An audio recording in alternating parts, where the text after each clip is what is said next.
everybody, happy Halloween. Yep, it's Halloween and I'm really sad that I'm gonna have to put away my studio Halloween decorations for another year, but I'm hoping that next year it's going to be a much better year overall. So let's hope for that.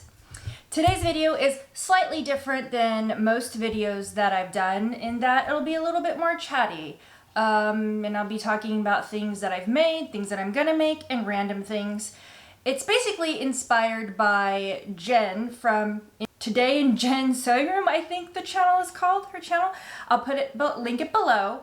Yeah, so she does these videos every Friday where she just kind of chats and talks about sewing and maybe some random things. So I am inspired by her and I'm going to try this out. So hopefully I could keep it up to at least do every week, maybe every other week. We shall see. So let's go ahead and just get into it because who knows how much I'm going to ramble. But I'm going to start by sharing this coffee mug, and I made this coffee mug on Zazzle. I just put a picture of myself.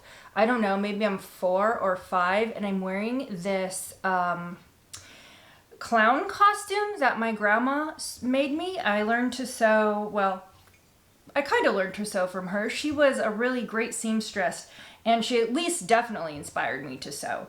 But I was really stubborn when I was younger and you know, she would just sew me things and I wouldn't actually learn, which is kind of terrible.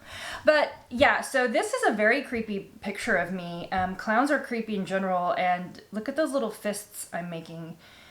I just thought it was really funny, so I had to repeat it and put it on this mug. I was drinking tea out of this, and I don't know if you like tea, but this brand called Puka makes this really good one with like cloves and cinnamon and ginger. It's like Christmas in a cup, and Christmas is coming soon, right? Because they've already got Christmas and Halloween decorations at Target. I just think it's crazy. But anyway. Okay, so the next thing I'm going to say is I'm wearing something that I made, and it is a Cachet t-shirt, very simple, easy to make, super quick. It's Sinclair pattern, and I've made one before though with drapier fabric, and the drapier fabric of course does work better. This is a more stiffer, you can see that fabric. It's actually really good for athletic leggings. I got it at Surge. I had 1 yard and I really like that pattern because you can squeeze this t-shirt out of 1 yard. I think it needs to be 60 inches to squeeze it out from 1 yard. But anyway, so I made it. I like it, though if it was drapier it would fit better because you could see here it's not laying as nicely as the one I made with the jersey. But yeah, so I made this. This is new. And then I also made 2 things, actually.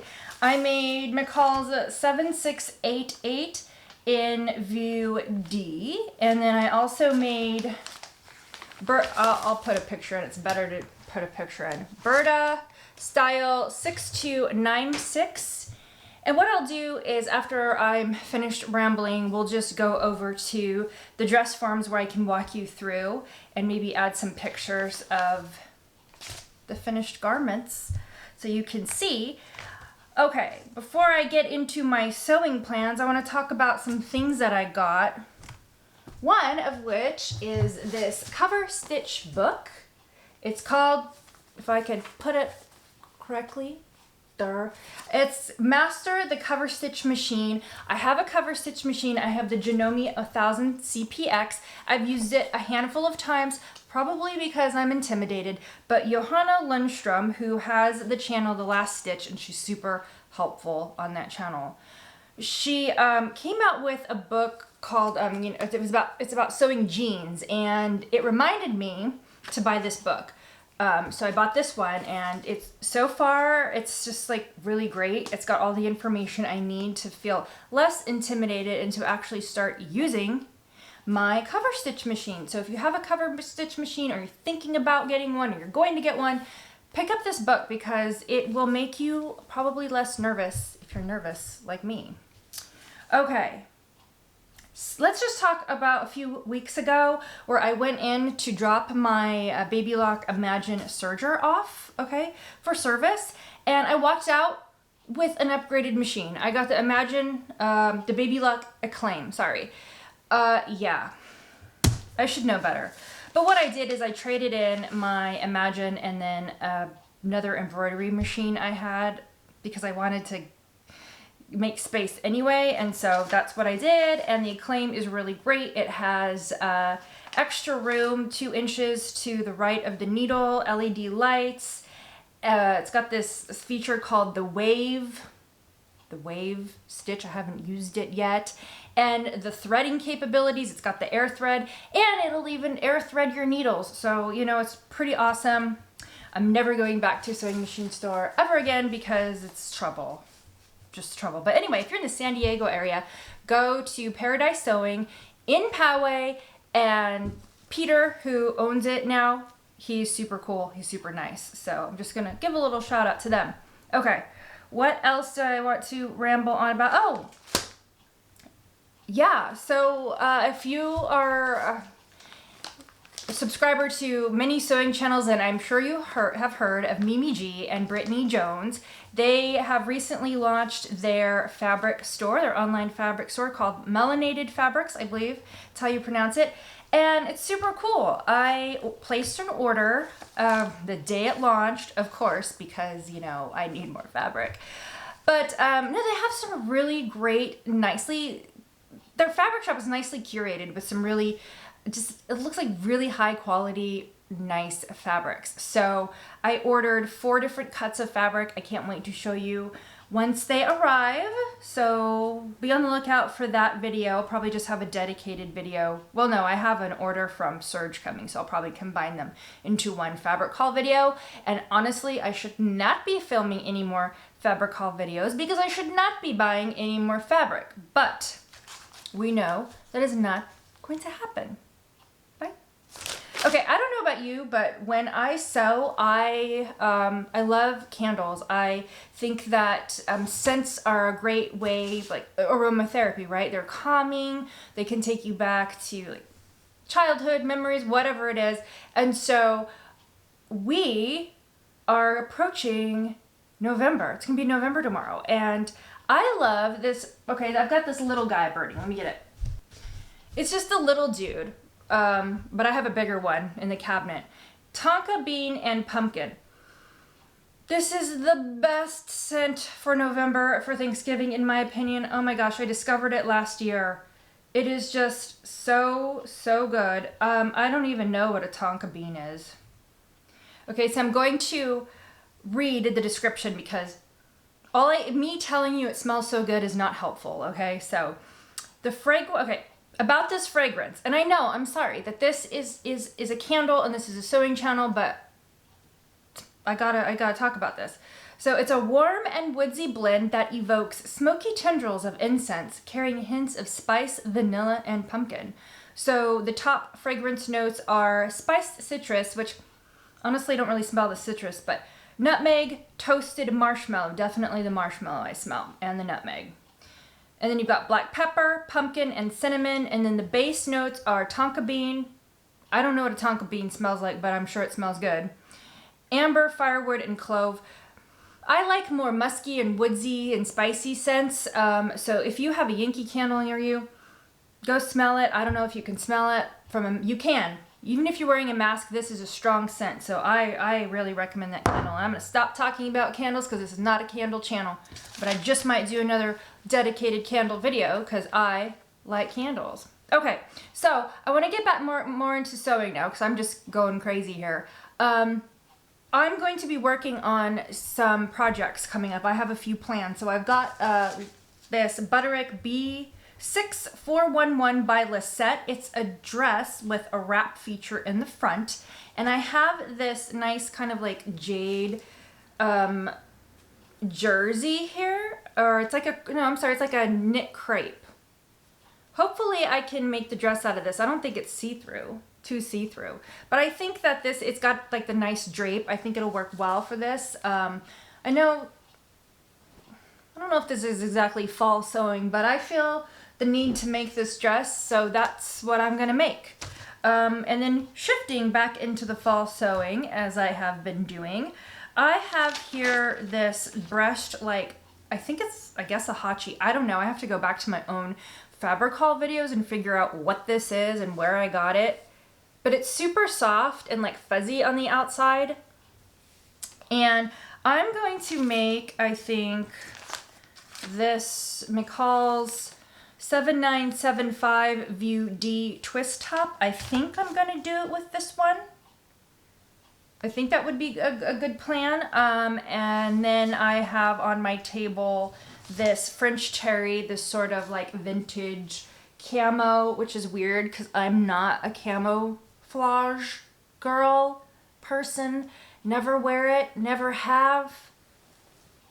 But I don't know, I really like this because it's like a vintagey look and it's like not as pronounced. I don't know. I'm gonna make the Sinclair Sunset Lounge pants because those are tried and true for me and I adore those lounge pants. If I could wear those every day of my life, I would. And I made some for my cousin and she loves hers too. So I think that's all the rambling I have for you guys. I still actually, I want to make a dress with this. See, I'm not done. This is a laminated French Terry. It's a silver metallic color.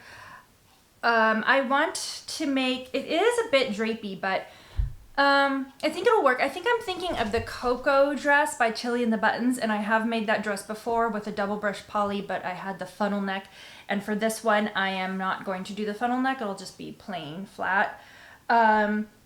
I'm thinking this will work. I want the cut of the dress to be more like A-line, more simple. Because this is a metallic fabric, I want it to be simple. That's just my style. If I have a busy print, I like things to be more simplified. And I think when, you know, this is metallic, I don't want there to be all these style lines and this and that. I just think sometimes it can be too much, just in general. So I'm thinking the Cocoa will work well with this. I think it'll look nice with like black opaque tights and then some booties. So we'll see if that works out. So that's definitely on my list. I have what, 4 things that I shared with you, and I have so much more to work on because I buy fabric faster than I can sew it. And I think there's a meme going around for that because that is definitely true. Okay guys, sorry for just cutting off there, but we're gonna come over here to the corner and take a look at the dress form because I have Berta Style 6296 on the dress form and I made up View B. And if you see here the line art, we have some pleats on the sleeves. It's kind of like a sweater dress, sweater tunic, however you want to wear it. And yeah, so we're just gonna look at mine, and I don't have pictures yet of me wearing it, but I wanted to share it with you. So I use this navy double knit. This is extremely heavy and extremely thick and very warm, which, you know, the harsh Arctic temperatures here in San Diego, California, I don't know, but yeah, it's super warm. So I'll link the fabric below if you're looking for something really thick. And so it's got this brushed outside, and the inside is just like kind of this sort of like ribbing. But again, it is quite thick and it does have some stretch. It doesn't have a ton. Okay, so I did not have enough fabric because it wants a little bit over 2 yards for this view, and I didn't have quite enough for the band, so I just happened to have some navy double brush poly, and I went ahead and made the neck band out of it, and I did 2 rows of top stitching. That was my own choice. The pattern doesn't call for that. And then I have the hem down here also in the double brush poly. I actually like that. I feel like it kind of breaks it up a bit, gives it a different texture while being in the same kind of color. So, you know, sometimes when you run out of fabric or there's mistakes, the result is better than what was intended. You know what I mean? So you've got the dropped shoulder seam here, and then you have the pleating details on the sleeves. So you have 3 pleats on each side, and then you just stitch up the seam of the sleeve, and you get this nice little effect. I think it's kind of cool. I think it's different. I wonder if I would like this kind of feature to be on the outside. I don't know. Nonetheless, I really like it. Let's just spin her around. I mean, there's nothing really to the back. It's just, you know, a typical looking sweater. But I've been into the sort of oversized, cozy sweaters that you can wear with leggings. And so this is a perfect pattern for that. I just haven't worn it because it's still warm here in Southern California. And this is probably the warmest sweater I own now. So let's go ahead and look at the other oversized sweater I made. All right, so now we're looking at McCall's 7688, and this is view D. And yep, we have the theme of the oversized sweater dress tunic with drop shoulders, except this one is really cute. It's got a little ruffle here. And yep, it's got the neckband. Yep, it's got the hem band. This one has cuffs though, so yay for cuffs, right? Okay, so I have worn this. I'll put a picture in of me wearing it. I believe I bought shoes to match this fabric, or the other way around. Either way, I've got shoes that match this sweatshirt now. And so alterations for this. This is super easy, super quick to make, as was the other one. So with this, I actually lengthened it by 3 inches because I just wanted to make sure that it covered my behind, because that's why I like to wear these types of garments with leggings. And then with this one, I had to actually shorten the sleeve. It was too long, which is not typical for me. And on the Berta, I forgot to mention the only alteration I made was adding an inch to the sleeve to lengthen the sleeve. This fabric is I believe it's a baby French terry that I got from Serge. And it's really quite lovely. I love the color. It's a sort of dusty teal. And it is super comfy, super it's just cozy. And I love the color. So both of these patterns were definitely wins for me. So if you're not subscribed to my Instagram, do so you can catch the pictures as I make things. I definitely share more there than I do here. So check me out there, and let's just continue on with the video. Okay, so I think that's enough rambling, you guys. So I hope you like this video, and I'll hopefully be able to do more kind of like chatty sharing videos with you on a more regular basis. And I hope that you guys, by the time you see this, it will have already been Halloween. So I hope you had a safe and happy Halloween. But regardless, no matter what you do, I just hope that you all stay safe. And I will see you in my next video. Bye.